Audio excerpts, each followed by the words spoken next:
The Story of Doctor Dolittle. The Black Prince. By the edge of the river they stopped and said farewell. This took a long time, because all those thousands of monkeys wanted to shake John Dolittle by the hand.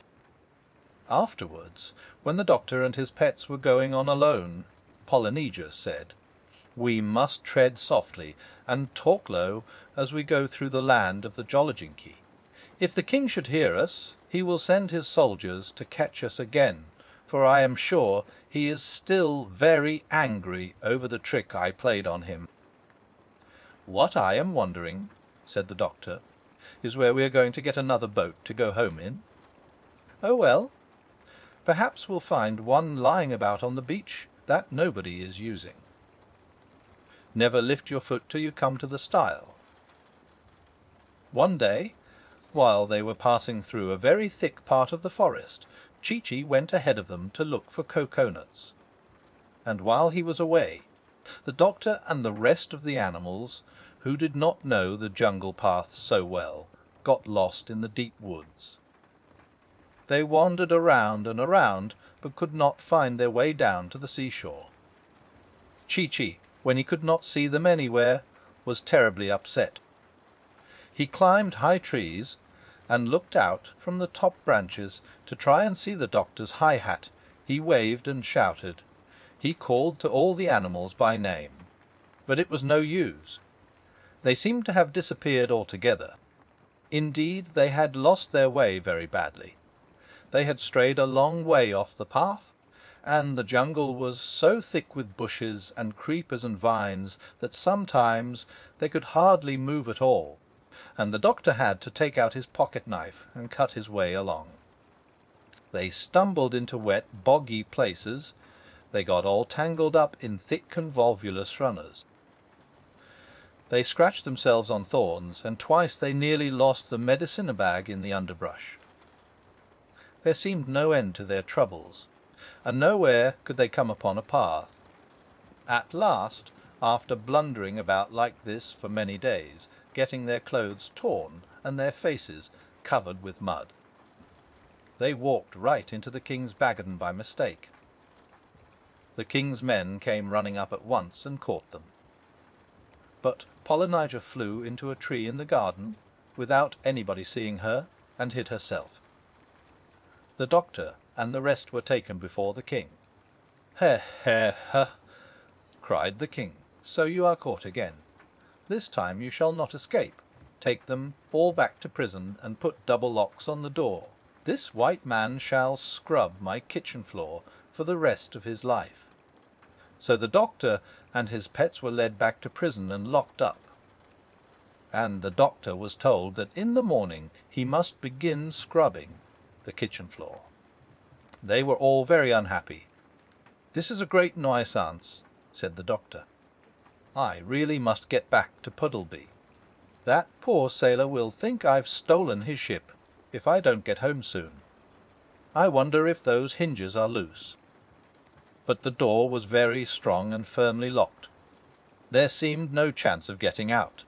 Then Gub-Gub began to cry again. All this time Polynesia was still sitting in the tree in the palace garden. She was saying nothing and blinking her eyes. This was always a very bad sign with Polynesia. Whenever she said nothing and blinked her eyes, it meant that somebody had been making trouble.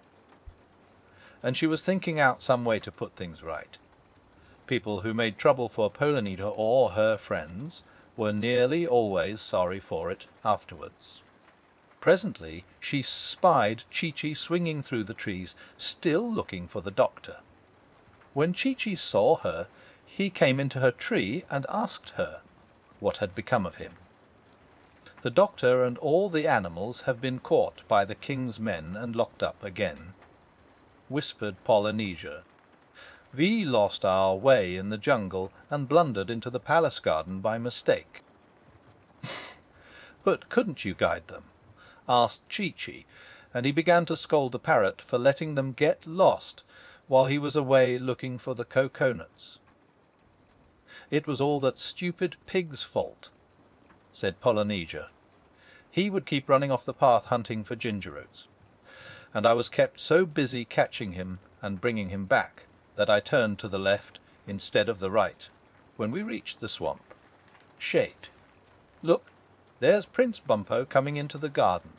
He must not see us. Don't move, whatever you do. And there, sure enough, was Prince Bumpo, the king's son, opening the garden gate.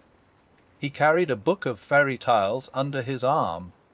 He came strolling down the gravel walk, humming a sad song, till he reached a stone seat right under the tree where the parrot and the monkey were hiding. Then he lay down on the seat and began reading the fairy stories to himself. Chee-Chee and Polynesia watched him, keeping very quiet and still.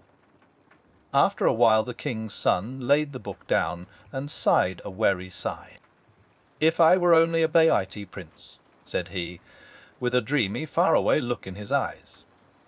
Then the parrot, talking in a small, high voice like a little girl, said aloud, "Bumpo, some one might turn thee into a white prince perchance." The king's son started up off the seat and looked all around. "What is this I hear?" he cried. "Methought the sweet music of a fairy's silver voice rang from yonder bower. Strange." "The prince," said Polynesia, keeping very still so Bumpo couldn't see her. "Thou sayest winged words of truth. For 'tis I, Tripsitinka, the queen of the fairies, that speak to thee. I am hiding in a rosebud."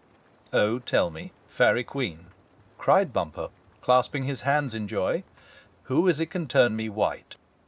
"In thy father's prison," said the parrot. "There lies a famous wizard, John Dolittle by name.